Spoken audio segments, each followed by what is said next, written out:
يا رجائي. گرامی السلام علیکم ورحمۃ اللہ وبرکاتہ. ہمارا آج کا عنوان ہے کہ حضور علیہ السلام کو علم غیب تھا یا اللہ کے نبی علیہ السلام علم غیب نہیں جانتے تھے. پہلی بات تو یہ سمجھ لیں کہ علم غیب ہے کیا.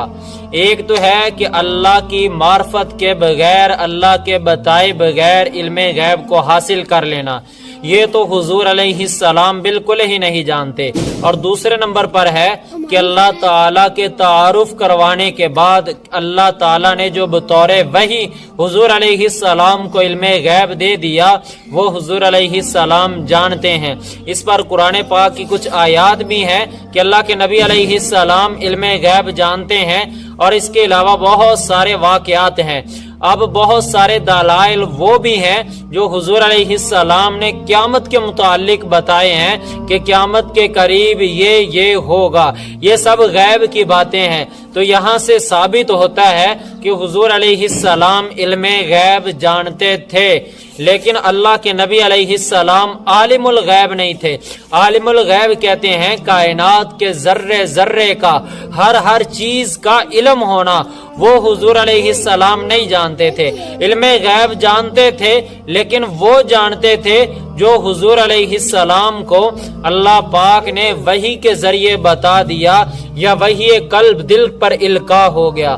اب بعض لوگ کہتے ہیں کہ حضور علیہ السلام ذرے ذرے کا، ہر آنے والی خبر کا اور جو کچھ ہونے والا ہے ہر چیز کا علم جانتے ہیں. اب یہ بات ان کی غلط ہے. اس کی وجہ یہ ہے کہ جو کچھ اللہ نے غیب کا بتایا ہے وہ جانتے ہیں، اور جو اللہ نے پوشیدہ رکھا ہے وہ اللہ کے نبی علیہ السلام علم غیب نہیں جانتے. اب میں اس پر سب سے پہلے قرآن پاک کی آیات آپ کے سامنے رکھتا ہوں. پہلی آیت ہے، اب اللہ پاک نے اپنے محبوب صلی اللہ علیہ وسلم سے فرمایا، اے میرے محبوب ان لوگوں کو بتا دیجئے کہ زمین آسمان کا جتنا غائب کا علم ہے وہ اللہ کے علاوہ کوئی نہیں جانتا. دوسری قرآن پاک کی آیت ہے کہ کافر لوگوں نے کہا کہ اللہ تعالیٰ کی نشانی کیوں نہیں اترتی.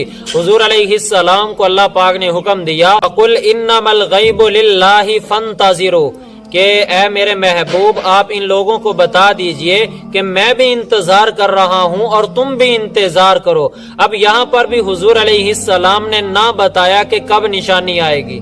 اب تیسری قرآن پاک کی آیت ہے کہ کافروں نے سوال کیا یہودیوں نے قیامت کب آئے گی، تو حضور علیہ السلام کو اللہ پاک نے فرمایا قُلْ إِنَّمَا عِلْمُهَا عِنْدَ اللَّهِ، میرے محبوب آپ بتا دیجئے کہ قیامت کا علم اللہ کے پاس ہے. قرآن پاک کی تیسری آیت ہے لِلَّهِ غَيْبُ السَّمَاوَاتِ وَالْأَرْضِ، کہ زمین آسمان کا جو غیب کا علم ہے وہ اللہ کے پاس ہے. پانچویں دلیل ہے إِنَّ اللَّهَ يَعْلَمُ غَيْبَ السَّمَاوَاتِ وَالْأَرْضِ، کہ زمین آسمان کا جو غیب کا علم ہے وہ اللہ پاک جانتا ہے. اسی طرح حضرت عائشہ رضی اللہ تعالیٰ عنہ فرماتی ہیں کہ جو آدمی تم میں سے یہ کہے کہ حضور علیہ السلام علم غیب جانتے تھے وہ جھوٹا ہے، کاذب ہے. یہ بخاری شریف کی حدیث ہے. ہم کی ازواج مطہرات میں سے حضرت عائشہ رضی اللہ تعالی عنہ پر بہتان لگا تو حضور علیہ السلام کئی دن پریشان رہے.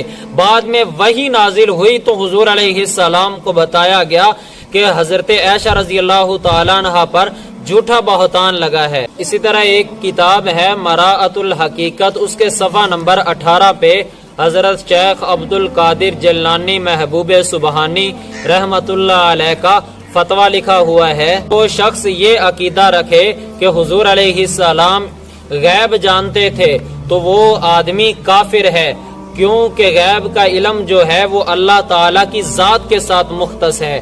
تو میں نے آپ کے سامنے مختصر سے دلائل رکھے ہیں کہ حضور علیہ السلام علم غیب وہ جانتے ہیں جو اللہ تعالیٰ نے بتلا دیا. اس کے علاوہ کائنات کے ذرے ذرے کا علم وہ نہیں جانتے.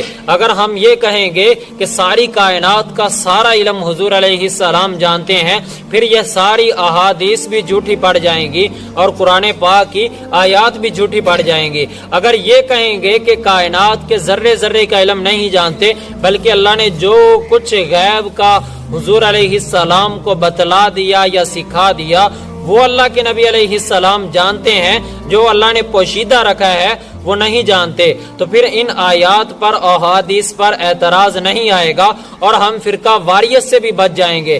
دعا ہے کہ اللہ پاک ہمیں صحیح سمجھ عطا فرمائے، آمین ثم آمین۔